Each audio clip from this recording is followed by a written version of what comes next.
Putting a Hellcat badge on your 392 is like painting your Air Force Ones with Louis Vuitton logos.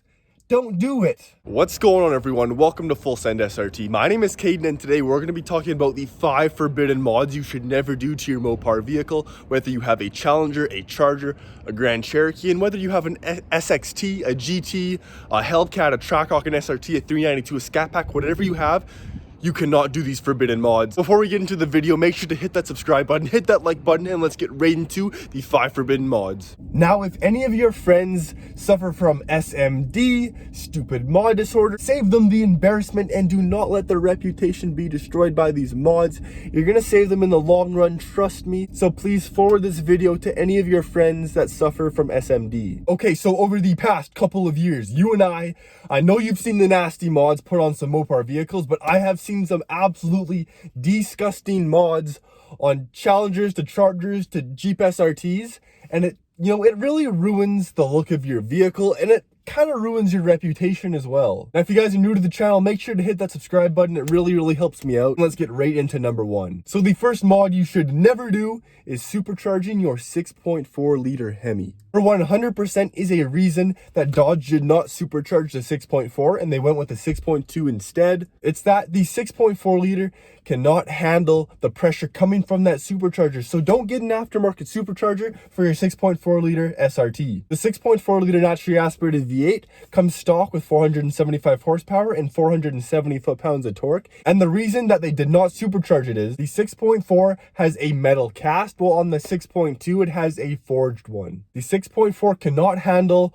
all the pressure without special components, so don't go straight to supercharging it without doing anything else. When you have a supercharger on high compression and you have metal casts, metal parts, things break, and it's a recipe for disaster. Now, to support your supercharger on your 6.4, you're gonna need an intercooler, new piping, manifold, injectors, and possibly a fuel pump. There's also a few more things that you should research before you supercharge your 6.4. Now, second, this is one of the worst sins. This is actually one of the 7 deadly sins.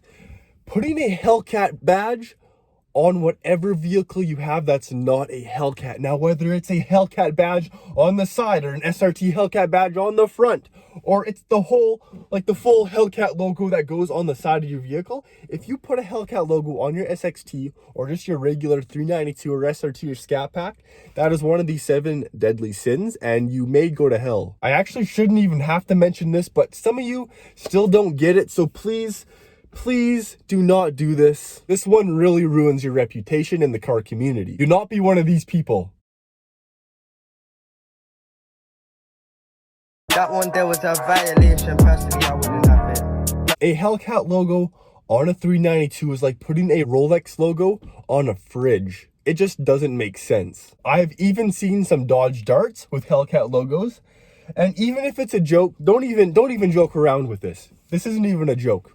It's not even funny anymore. It's just sad, and we really love to see it, but we kind of hate to see it at the same time. It's exactly like putting AMG on your C300 or an M badge on your 328i. It's also like painting, your, let me see if I can get up here. It's like, frick. Putting a Hellcat badge on your 392 is like painting your Air Force Ones with Louis Vuitton logos. Don't do it. No matter how cool you think you look, it's not cool. It's not cool.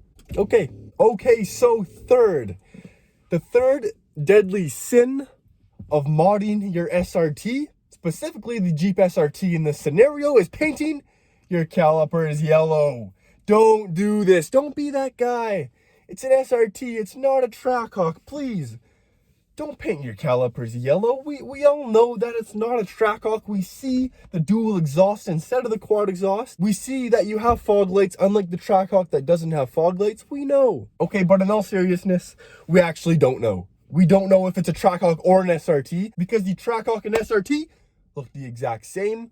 The body's the same. The wheels are the same. Everything is the exact same. The only difference is that the Trackhawk does not have front fog lights. The Trackhawk's calipers are yellow, and the Trackhawk doesn't have a single SRT badge on it, and it has quad exhaust. But from about 30 feet away, I can't tell if you have a Trackhawk or SRT from the side if your calipers are yellow. I have no idea. which kind of makes me mad because when you're paying like 120 Canadian, like 100 USD for a Trackhawk, I kind of want to know the difference, you know, from the lower model. You know, you want to feel kind of superior if you have a Hawk. So come on, man, don't be that guy. Now, if you're trying to fool people by, you know, saying you have a Trackhawk, it's going to be really embarrassing when a Corvette Grand Sport from 2003 gaps you at a light. So save yourself the hassle.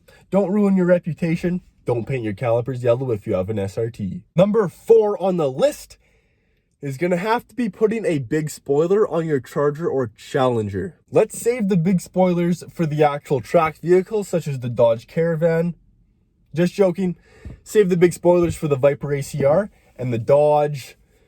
Oh, the Dodge.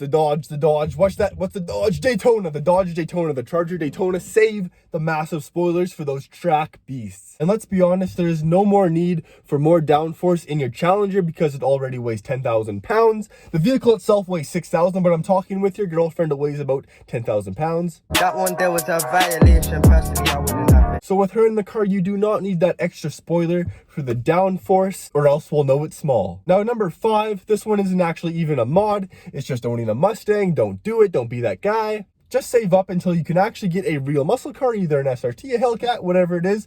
Don't be that guy. I'm sorry, Mustang owners, I had to say it. You know, it's going to suck when you spend, you know, 60 grand on a GT350 just to see these taillights. Now, there's actually a built-in feature in the SRTs for Mustangs. It's actually a really interesting feature they decided to put in this vehicle. If you go to apps, right here, and you actually go to the side and you go backup cam, you can actually see all the Mustangs behind you right on your screen.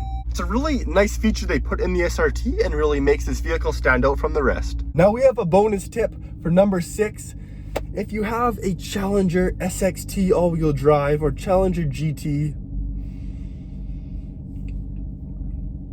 save yourself the embarrassment and please do not straight pipe it. You can get like a nice exhaust for it that makes it sound a little bit better, but don't straight pipe your V6, please. You know, there's nothing worse than when you're coming around a corner and we're expecting like some sick Honda Civic and we see an all-wheel drive Challenger. Save us the secondhand embarrassment for you. Don't do it, please. And you know, if you don't want to get an actual exhaust for it, just leave it stock. It's okay. It's okay. It's stock. We don't mind the stock one. Just don't make it sound like a Civic. So yeah, guys, I hope you enjoyed today's video. Please don't do these forbidden mods. These are like the six deadly sins of the vehicle world. Don't do it. I'm trying to help you. If you're new to the car game, please take this video into consideration. So if you guys enjoyed today's video, make sure to hit that subscribe button, hit that like button. It really helps me out, guys. Really appreciate it. And we'll see you guys in the next one. Full Send SRT, signing off. Peace.